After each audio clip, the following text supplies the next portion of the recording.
Hello friends, स्वागत है हमारे यूट्यूब चैनल यूपीएससी अरीना में आप सबका। हम लोग terms in news series cover कर रहे थे। ये उस सीरीज का सेकंड पार्ट है जिसमें हम लोग लास्ट 2 साल में जितने भी टर्म्स न्यूज़ में रहे हैं, चाहे इन्वायरमेंट के हों, चाहे इकोनॉमी के हों, चाहे पॉलिटी के हों, चाहे स्पेशली इंटरनेशनल टर्म्स हों ऑर्गेनाइजेशन के, वो सब पूरी कवर करने की कोशिश किए हैं। जिसमें पहला वीडियो हमने अपलोड कर दिया था 4-5 दिन पहले। उसमें 8 या 10 टर्म हमने कवर किए थे, हिंदू से, मिंट से, पाइनियर और इंडियन एक्सप्रेस से। सेकंड वीडियो में भी वही काम करेंगे अपन कि मिंट में, हिंदू में, पाइनियर, बिजनेस में जितने भी न्यूज वो रहे टर्म्स है न्यूज में, वो कवर करेंगे। इसका इंपॉर्टेंस ये है कि हर साल यूपीएससी प्रीलिम्स में 5 से 6 क्वेश्चन आते ही आते हैं टर्म्स इन न्यूज में। ठीक है, तो आइए देखते हैं। पहला आर्टिकल है मिंट से। ये मिंट से लिया हुआ आर्टिकल है। इंडिया और ऑस्ट्रेलिया अंडर सी केबल को लेकर डिस्कशन कर रहे हैं। ठीक, तो टर्म्स इन न्यूज वाले सीरीज में अपने में इस आर्टिकल में जानने की क्या चीजें हैं। एक टर्म दिया हुआ है इसमें, वर्ल्ड इंफॉर्मेशन सुपर हाईवे। ठीक, तो ये वर्ल्ड इंफॉर्मेशन सुपर हाईवे होता क्या है? ये कुछ है नहीं, यही अंडर सी केबल्स को ही क्या बोलते हैं, वर्ल्ड इंफॉर्मेशन सुपर हाईवे। और वर्ल्ड इंफॉर्मेशन सुपर हाईवे बोल क्यों रहे हैं? क्यों? क्योंकि ये वर्ल्ड का 95% जो इंफॉर्मेशन है, डाटा, इंटरनेशनल डाटा है, उसको कैरी करता है। ठीक, और कनेक्टिविटी की बात हो रही है, तो कनेक्टिविटी की बात में सैटेलाइट भी आती है। ठीक, तो अगर हम सैटेलाइट से कनेक्ट इसको कंपेयर करें, सी लेवल को, इसको अंडरग्राउंड सी केबल को, तो कुछ चीज़ें इसमें अच्छी हैं। जैसे अगर ये इसकी कैपेसिटी सैटेलाइट से ज़्यादा होती डाटा इन्फॉर्मेशन की शेयर करने की, और ये कॉस्ट इफेक्टिव, सस्ती भी होती है और रिलायबल भी है सैटेलाइट के कंपेयर में। ठीक, तो इसमें जानने वाली क्या चीज़ें हो गई अपने को कि वर्ल्ड इन्फॉर्मेशन सुपर हाईवे क्या है, ये अंडरग्राउंड सी केबल्स है। ठीक, बस इतना ही जानना है ना, वाह, वर्ल्ड इन्फॉर्मेशन सुपर हाईवे। ठीक, दूसरा आर्टिकल बिजनेस लाइन से है, हिंदू का जो न्यूज़पेपर होता है उससे। इसमें मरीन डाइवर्सिटी को कंजर्व करने के लिए एक इनिशिएटिव शुरू हुआ था, सीबीडी का, जिसको क्या बोलते थे अपन, सस्टेनेबल ओशन इनिशिएटिव, एसओआई। ठीक, उसी के बारे में बात हो रही है। तो एसओआई है क्या? ये सस्टेनेबल ओशन इनिशिएटिव, ये सीबीडी का इनिशिएटिव था, जो कि सीबीडी का जो आईटी टारगेट था, आईटी टारगेट था ना, मरीन को, कोस्टल को, लैंड पे बायोसिटी को वो कंजर्व करने का, उससे रिलेटेड था ये। अब ये खत्म हो चुका है, इसको आप स्टैटिक से देखना। ठीक, तो हम बात सिर्फ करेंगे सस्टेनेबल ओशन इनिशिएटिव। ये सीबीडी का इनिशिएटिव था क्या? ये ग्लोबल प्लेटफॉर्म है जो कि पार्टनरशिप और कैपेसिटी को इन्हांस करता है, जितने भी ग्लोबल गोल हैं किसके, मरीन को और कोस्टल डाइवर्सिटी को प्रोटेक्ट करने के। ठीक, तो सस्टेनेबल ओशन इनिशिएटिव सीबीडी का इनिशिएटिव है, ये ध्यान रखने वाली चीज़ है। ठीक, और ये मरीन और कोस्टल डाइवर्सिटी को प्रोटेक्ट करने के जितने भी ग्लोबल गोल्स थे, उनकी कैपेसिटी को इन्हांस करने के लिए ग्लोबल प्लेटफॉर्म प्रोवाइड किया जाता है। इसमें आप डिस्कशन करिए कि कैसे आप मरीन को और कोस्टल डाइवर्सिटी को प्रोटेक्ट कर सकते हैं। ठीक, ये सारी चीज़ें होंगी सस्टेनेबल ओशन इनिशिएटिव से। ठीक, तीसरा आर्टिकल हिंदू से है। ये चाइना अफ्रीका समिट हुई थी, जिसमें चाइना ने 3-4 इनिशिएटिव नए शुरू किए हैं। ये इनके 3 फ्लैगशिप काम वो प्रोग्राम है। एक तो हम लोग वो पहले से जानते हैं, वो बेल्ट एंड रोड इनिशिएटिव वाला जो इनका इनिशिएटिव है, बीआरआई, वो बहुत पुराना हो चुका है। ठीक, उसके अलावा चाइना ने 3 इनिशिएटिव शुरू किए हैं। एक तो है जीडीआई, मतलब ग्लोबल डेवलपमेंट इनिशिएटिव, जीएसआई,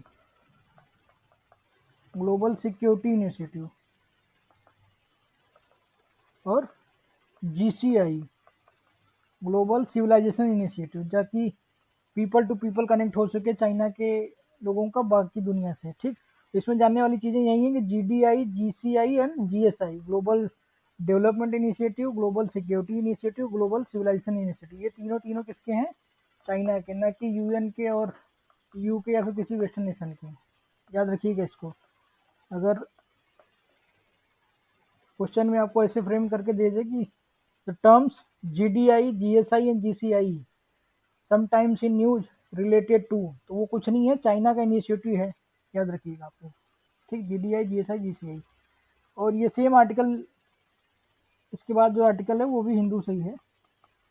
इसमें स्पाईवेयर की बात हुई है कि कैसे स्पाईवेयर या फिर कैसे गवर्नमेंट एजेंसी कमर्शियल स्पाईवेयर को टारगेट कर रही है अपने अपोनेंट, अपोजिशन पार्टी की जितने भी वो लोग हैं उनके लिए, ठीक।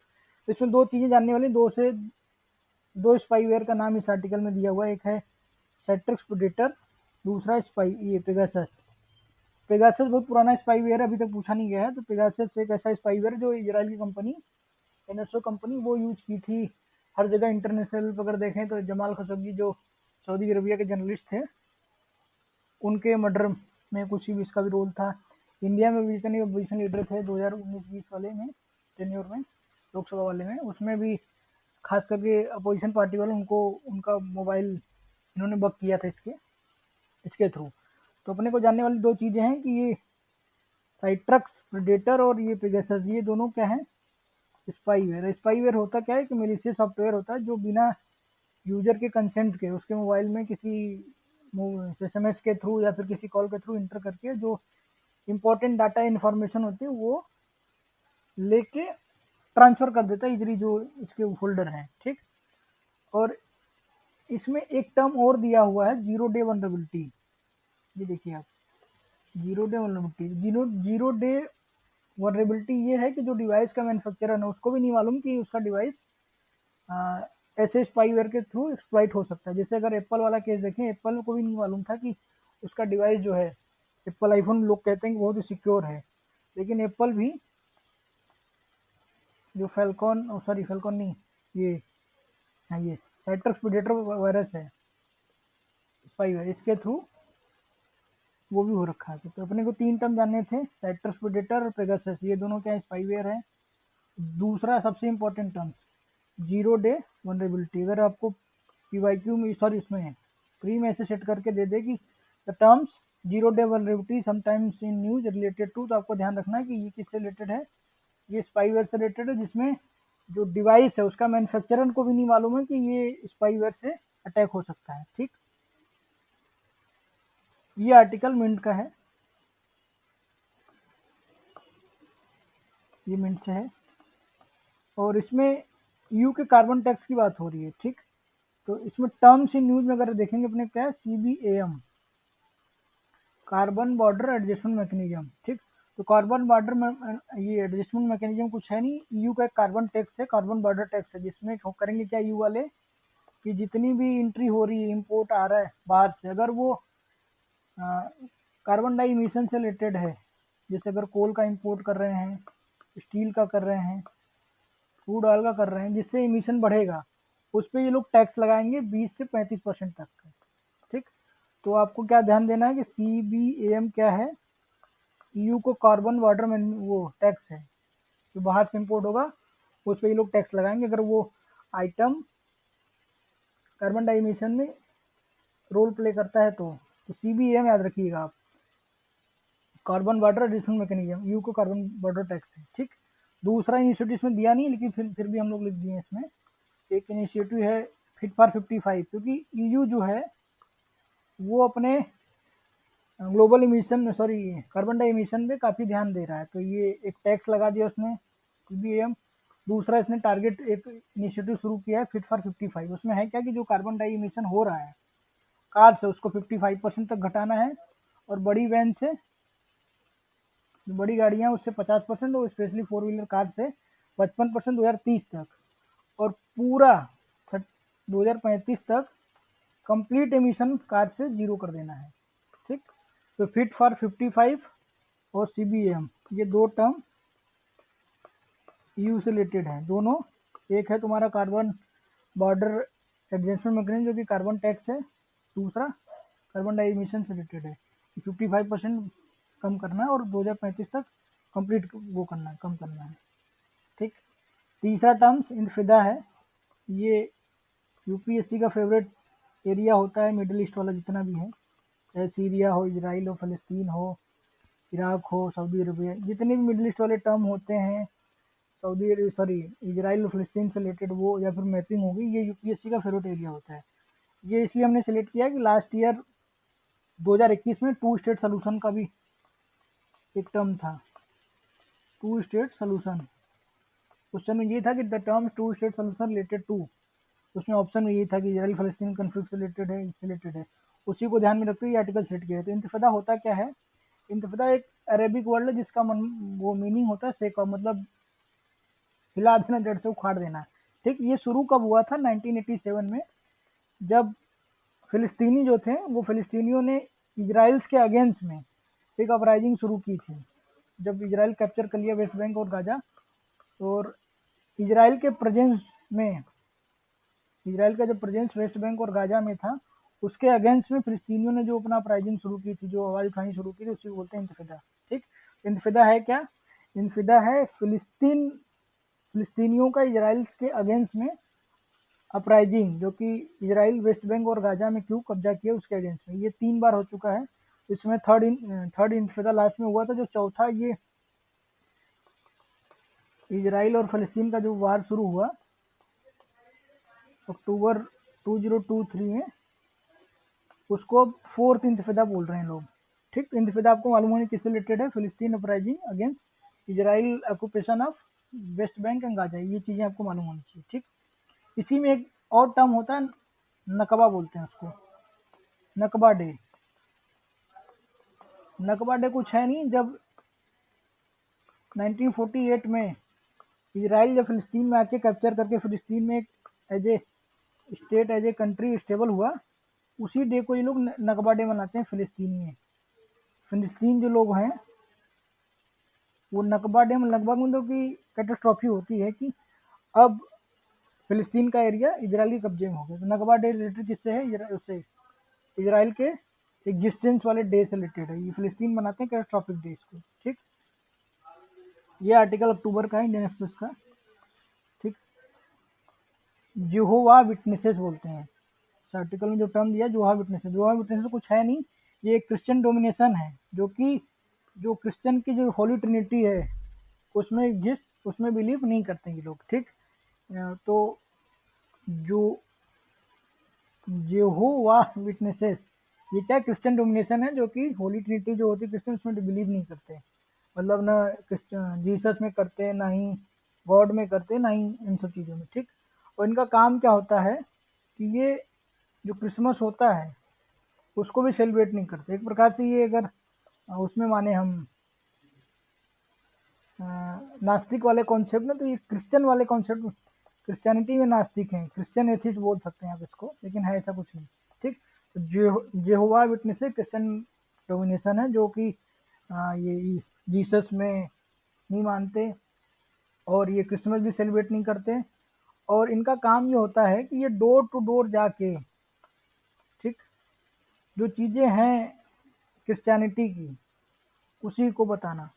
ठीक है, तो जेहोवा विटनेसेस आप ध्यान रखिएगा, क्रिश्चियन डोमिनेशन है, जो कि बिलीव नहीं करते क्रिश्चियनिटी में। ठीक, और ये आर्टिकल इंडियन एक्सप्रेस सही है। इसमें एक अलायंस की बात हुई है, alliance for global good, gender equity and equality की। ठीक, ये वर्ल्ड इकोनॉमिक फोरम जब हुई थी जनवरी 2024 में, उसमें इसको स्टेबल किया गया था। इसका मेन काम क्या था कि वुमन लेड डेवलपमेंट को प्रमोट करना। जितनी भी चीज़ें हो रही इकोनॉमी में, उसको वुमन के थ्रू, वुमन लेड मतलब वुमन एम्पावरमेंट को बढ़ाना, ये सारी चीज़ें। और इसका जेनेसिस अगर देखेंगे अपन, तो जो जो G20 की समिट हुई थी इंडिया में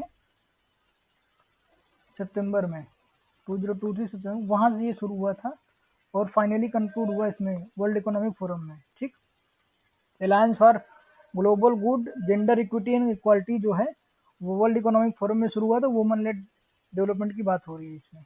ठीक है, तो इसमें एक कैंपेन दिया हुआ है इसमें न्यूज़पेपर में, इंडिया आउट कैंपेन।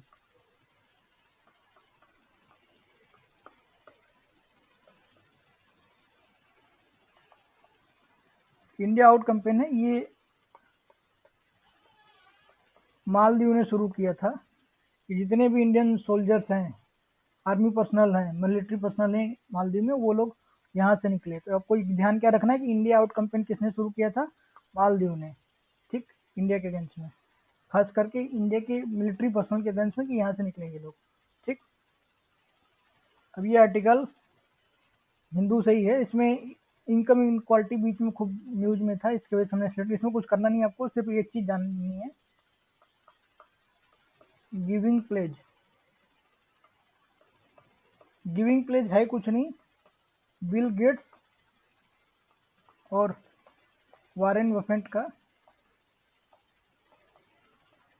एक इनिशिएटिव है, जिसमें वो लोग कह रहे हैं कि जितने भी ग्लोबली सुपर रिच लोग हैं, तो रिच लोग जो हैं उनको अपने इनकम का 50% डोनेट कर देना चाहिए पब्लिक वेलफेयर के लिए। ठीक, तो गिविंग प्लेज कुछ है नहीं, बिल गेट्स और वारेन बफेट का एक इनिशिएटिव, जिसमें वो रिच पीपल को वो कर रहे हैं, इनकरेज करेंगे कि people should donate at least 50% of their income for public goods, गरीबों के लिए वो करें या फिर पब्लिक के लिए वो करें। ठीक, ये आर्टिकल, इसमें कुछ नहीं जानना, हेमा कमेटी है ये। हेमा कमेटी किससे रिलेटेड ये पूछा जा सकता है। तो हेमा कमेटी कुछ है नहीं, ये साउथ इंडिया खास करके मलयालम मूवी का, मलयालम सिनेमा में जो सेक्सुअल हरासमेंट हुए खास करके स्पेशली फीमेल एक्टर के लिए, उसकी जांच के लिए वहाँ की गवर्नमेंट ने बनाई थी। ठीक, मलयालम सिनेमा में वुमन या फिर फीमेल एक्टर जिसको कहते हैं, जिसको एक्ट्रेस भी कहते हैं, एक्ट्रेस के सेक्सुअल हरासमेंट इन्वेस्टिगेशन के लिए कमेटी बनी, इसको क्या कहा गया, हेमा कमेटी। हेमा कमेटी ने अपनी रिपोर्ट में ये भी बताया कि more than 40% actress of Malayalam movie वो सेक्सुअली हरास्ड हुई हैं। ठीक, हेमा कमेटी किस रिलेटेड ये आपको जाननी चाहिए। हेमा कमेटी सिर्फ मलयाली सिनेमा में एक्ट्रेस के सेक्सुअल हरासमेंट से रिलेटेड है, उसके ऊपर इन्वेस्टिगेशन के लिए। ठीक, अब ये सबसे इंपॉर्टेंट आर्टिकल अपना है, इसमें 3 टर्म जानने हैं, बेसिक कंट्री क्या होती है, ग्लोबल स्टॉक टेक क्या होता है, और 2-3 चीजें हैं। ठीक, तो बेसिक कंट्री कुछ है नहीं, बेसिक से नाम से मान चला, बी से ब्राजील, ए से कुछ नहीं, एस से साउथ अफ्रीका, आई से इंडिया, सी से चाइना। तो ब्राजील, साउथ अफ्रीका, इंडिया और चाइना, ये चारों कंट्री एक ग्रुपिंग करते हैं, इसको बेसिक बोलते हैं। और इनका काम क्या है, ये इन्वायरमेंट को प्रमोट करने के लिए, कंजर्व करने के लिए ग्रुप है क्लाइमेट चेंज के अगेंस्ट। ठीक, अब इसमें एक टर्म है ग्लोबल स्टॉक टेक। ठीक, ये चीज को बोलते हैं ग्लोबल स्टॉक टेक। ठीक, तो जो UNFCCC की जो कॉन्फ्रेंस हुई थी 2015 में, COP21 पेरिस में, उसमें ये कहा गया था कि हर एक कंट्री को एक अपना नेशनली डिटरमाइंड कंट्रीब्यूशन, एक टारगेट सेट करना पड़ेगा, जिसको INDC NDC बोलते हैं, INDC। ठीक, इंटेंडेड नेशनल डिटरमाइंड कंट्रीब्यूशन। ठीक, उसमें हर एक कंट्री अपना टारगेट सेट किया हुआ था, जैसे इंडिया ने सेट किया था कि हमें 33% एनर्जी इमिशन होना चाहिए, इंटेंसिटी होनी चाहिए, और 1.5 बिलियन फॉरेस्ट कवर, और बहुत 2-3 चीजें और थी। ठीक, उसी टारगेट को रिव्यू करने के लिए एक अरेंजमेंट बनाया गया था, ग्लोबल स्टॉक टेक, जिसको ये बोलते हैं ग्लोबल स्टॉक टेक। ठीक, और ये बाइंडिंग है। ठीक, कहा गया कि हर 5 साल में मीटिंग होगी जब, तो उसमें रिव्यू होगा कि कौन सी कंट्री कितनी कितनी चीजें अपने INDC में कवर की या फिर करेगी, या फिर कितना किया, उसके रिव्यू के लिए। तो ग्लोबल स्टॉक टेक की पीरियडिक रिव्यू ग्लोबल एफर्ट का, जो कि पेरिस एग्रीमेंट में लोग किए थे गोल अचीव करने के टारगेट, उसका रिव्यू है कि कौन सी कंट्री कितना कितना जो टारगेट सेट की तो उतना अचीव कर पाई, नहीं कर पाई। ठीक, और हर 5 साल में एक बार ये रिव्यू होगा। ठीक, और ये बाइंडिंग रिव्यू है। ठीक, लेकिन अब ये कह दिया गया कि पहला जो रिव्यू हुआ था UN इसमें, जो लास्ट ईयर कॉप हुई थी 28 में, COP28 2023, वहाँ ये हुआ, और कह दिया कि अब हर 2 साल में रिव्यू होगा, पहले 5 साल में था, अब 2 साल में होगा। ठीक, तो जानने वाली क्या चीजें थी, global stocktake. Global stocktake कुछ नहीं है, जो पेरिस एग्रीमेंट में जो INDC सेट किए थे कंट्री लोग, उनका क्या चल रहा है, उन्होंने कितने टारगेट अचीव किए नहीं किए, उसी का एक रिव्यू है, हुआ कि नहीं हुआ टारगेट, ये चीज जानने का। और हर 5 साल में होता है ये, पहला हुआ 2023 में COP28 में, अब हर 2 साल पे होगा। ठीक, और ये बाइंडिंग होता है। ठीक, इसी में एक टारगेट और सेट किया गया, NCQG, नेट कलेक्टिव क्वांटिफाइबल गोल, इसको जो पेरिस एग्रीमेंट में 100 बिलियन टारगेट था क्लाइमेट फाइनेंस का, उसको बढ़ा दिया गया। वो कम था, उसको बढ़ा के 100 बिलियन से ज़्यादा। तो ये एनसीक्यूजी कुछ है नहीं, ये मोर देन 100 बिलियन डॉलर का वो फंड है जो क्लाइमेट फाइनेंस को देखेगा। ठीक, तो दो टर्म हम जान लिए कौन कौन से, ग्लोबल स्टॉकटेल और नेट कलेक्टिव क्वांटिफाइबल गोल। तो नेट कलेक्टिव क्वांटिफाइबल गोल कुछ है नहीं, क्लाइमेट फाइनेंस के लिए जो टारगेट था 100 बिलियन, उसको बढ़ा के मोर देन 100 बिलियन फंडिंग की जाएगी क्लाइमेट के लिए। ये है नेट कलेक्टिव क्वांटिफाइबल गोल। एक फंड का भी अनाउंसमेंट हुआ था उसी COP 28 में, अल्टेरा। अल्टेरा फंड कुछ है नहीं, यूएई का अनाउंसमेंट है कि ये 30 बिलियन फंड प्रोवाइड करेंगे। ठीक, खास करके प्राइवेट सेक्टर को क्लाइमेट वो कैटलाइज कर इंसेंटिवाइज करेंगे वो इन्वेस्टमेंट के लिए। और कौन कौन से सेक्टर में करेंगे, एनर्जी ट्रांजिशन में करेंगे, इंडस्ट्रियल डीकार्बोनाइजेशन में करेंगे, सस्टेनेबल लिविंग में और क्लाइमेट टेक्नोलॉजी में। इन 4 सेक्टर में यूएई जो है वो अपना 30 बिलियन का फंड प्राइवेट सेक्टर के थ्रू इन्वेस्ट करेगा। ठीक, उस फंड का नाम क्या होगा, अल्टेरा। आपको अगर क्वेश्चन में ये सेट करके आ जाए कि term Altera sometimes in news related to, तो ये कुछ है नहीं, यूएई का 30 बिलियन फंड है जो अपने प्राइवेट सेक्टर को वो थ्रू इन्वेस्ट करेंगे, किसमें,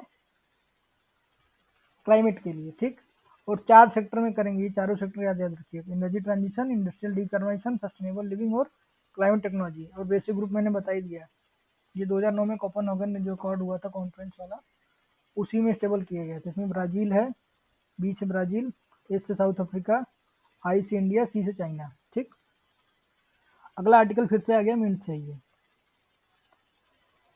मिनट से नहीं, इंडियन एक्सप्रेस से है। ये ईयू का एक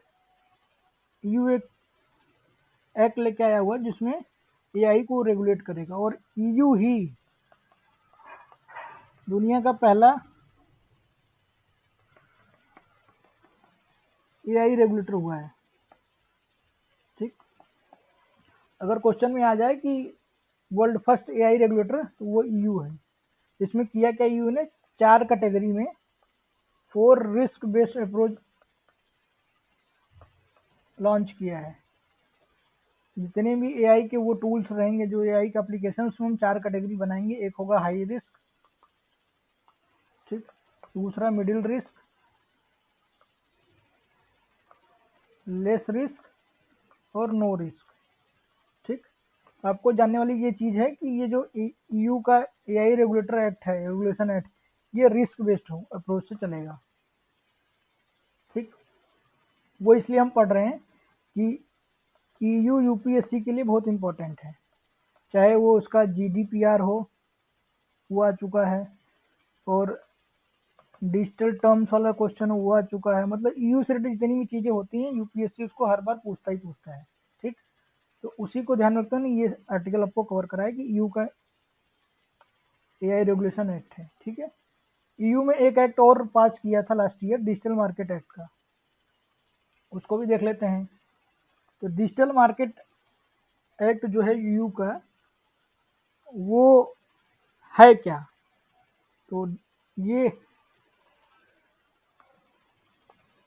ईयू का डिजिटल मार्केट एक्ट कहता क्या है कि एक इन्वायरमेंट बनाएगा जिसमें वो सेफ इंटरनेट यूज हो।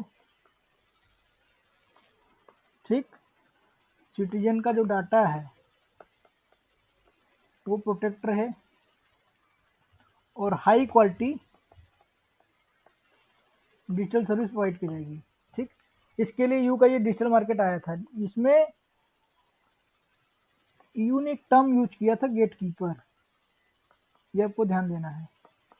गेट कीपर्स, तो गेट कीपर्स क्या है, गेट कीपर्स जो हैं वो जो लार्ज डिजिटल प्लेटफॉर्म है, जैसे मेटा हो गया, इसको फेसबुक कहते हैं, अमेजॉन हो गया, ठीक, और इस पे ट्विटर हो गया, इन सब जो बड़े बड़े वो लोग हैं, सर्च इंजन हुए, ये गूगल हो गया। ठीक, इनको उसने बोला गेट कीपर। तो इन गेट कीपरों को कुछ लिस्ट प्रोवाइड की जाएगी कि आप ये चीज़ करेंगे। एक डू लिस्ट होगी और एक डोंट वाली लिस्ट होगी। ठीक, तो अपने को ये जानना है कि डिजिटल मार्केट एक्ट किसका है, ईयू का है। ठीक, और ये रेगुलेट किसको करेगा, गेट कीपर्स को, कि आप क्या क्या कर सकते हैं। गेट कीपर्स कौन कौन से हैं, जो बड़े बड़े डिजिटल प्लेटफॉर्म हैं, जैसे गूगल हो गया, वो ट्विटर हो गया, फेसबुक हो गया, अमेजन, इन लोगों को रेगुलेट करने के लिए डिजिटल मार्केट एक्ट यू का है। तो इसमें आपको गेट कीपर ध्यान देना है।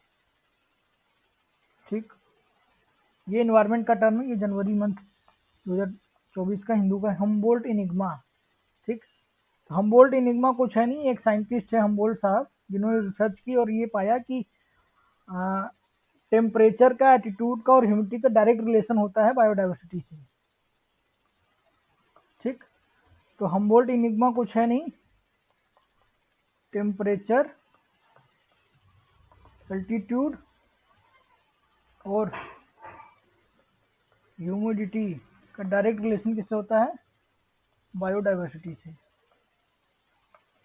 आपको अगर क्वेश्चन में ये फ्रेम करके दे जाए कि the term Humboldt Enigma sometimes in news related to, तो आपको ये करना है कि ये टर्म जो है वो बायोडाइवर्सिटी से रिलेटेड है, कि जैसे जैसे टेम्परेचर और एल्टीट्यूड बढ़ाएंगे अपन और ह्यूमिडिटी बढ़ाएंगे, वैसे वैसे बायोडाइवर्सिटी बढ़ेगी। हम्बोल्ट इनिग्मा किससे रिलेटेड है, बायोडाइवर्सिटी से।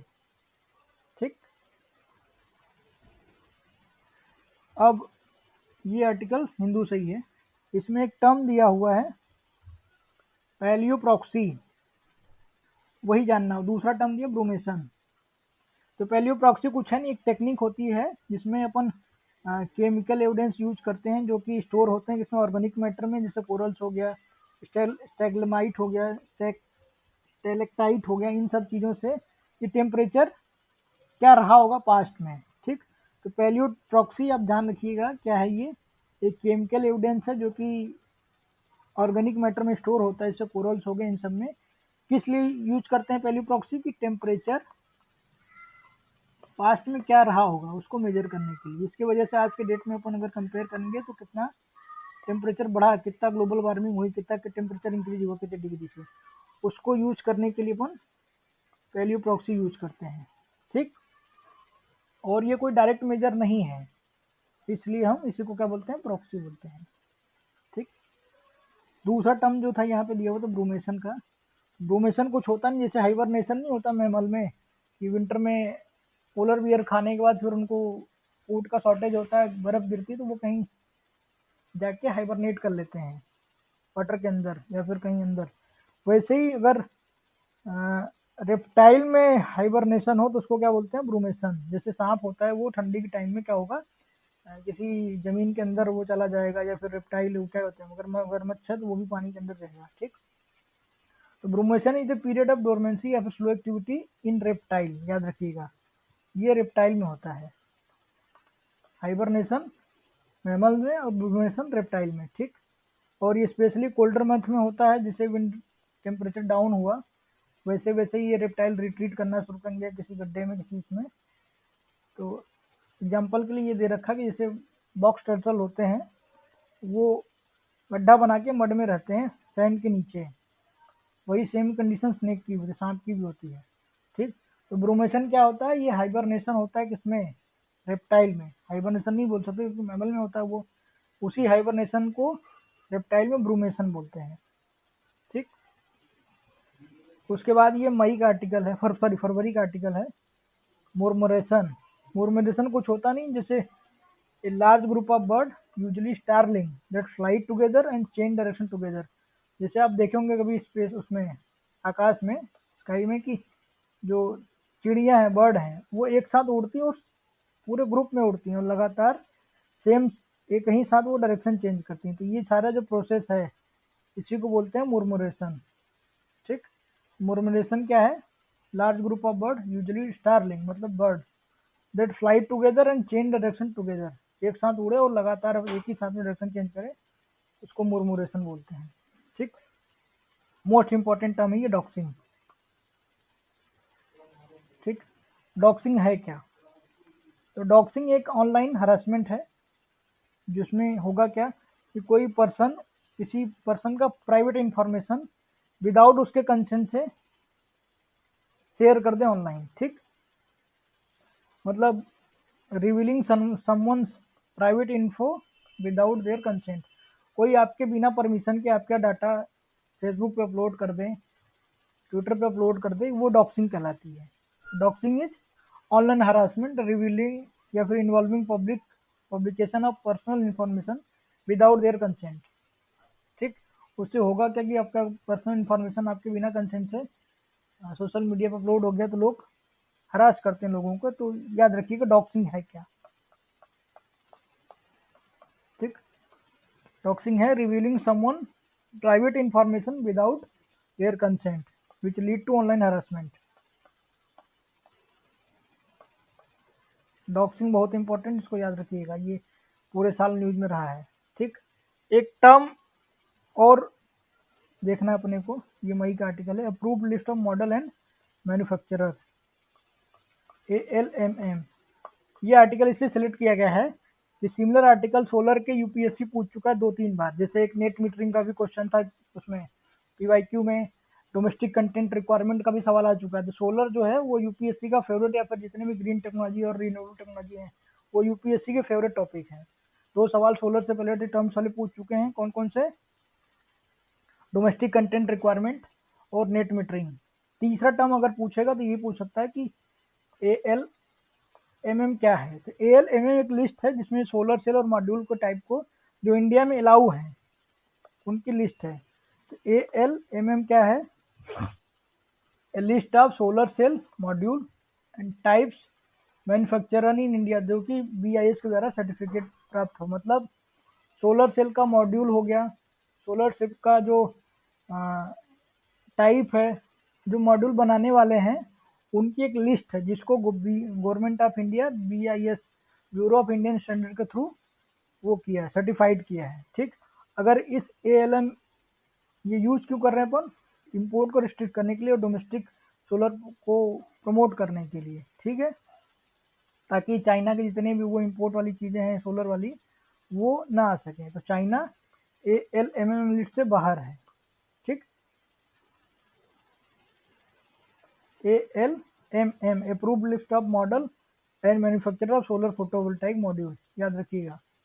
ALM किससे रिलेटेड है, जो कंपनियां जो है जहाँ से सोलर मॉड्यूल इंपोर्ट हो रहा है या सोलर सेल बनाया जा रहा है, सोलर मॉड्यूल बनाया जा रहा है, उनका एक लिस्ट है जो अलाउ होंगे इंडिया में। ठीक,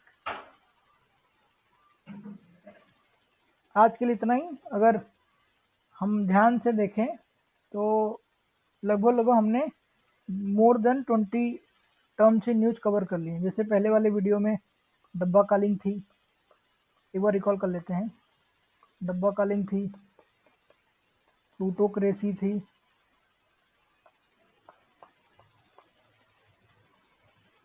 एनार्को कैपिटलिज्म था, और क्या था याद करिए आप लोग, विंडसर फ्रेमवर्क था,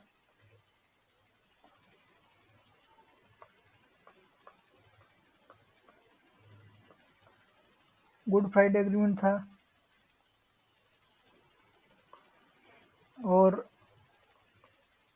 ग्रीन नज था। ठीक,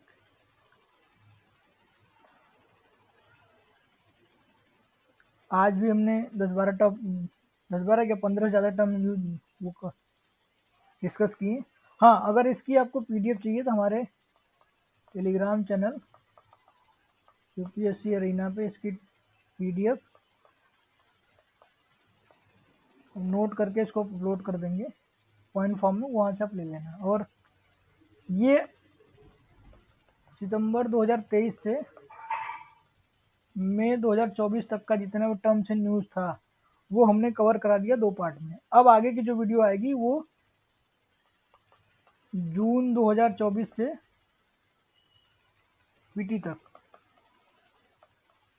जो टर्म्स एंड न्यूज़ रहेंगे वो होंगे।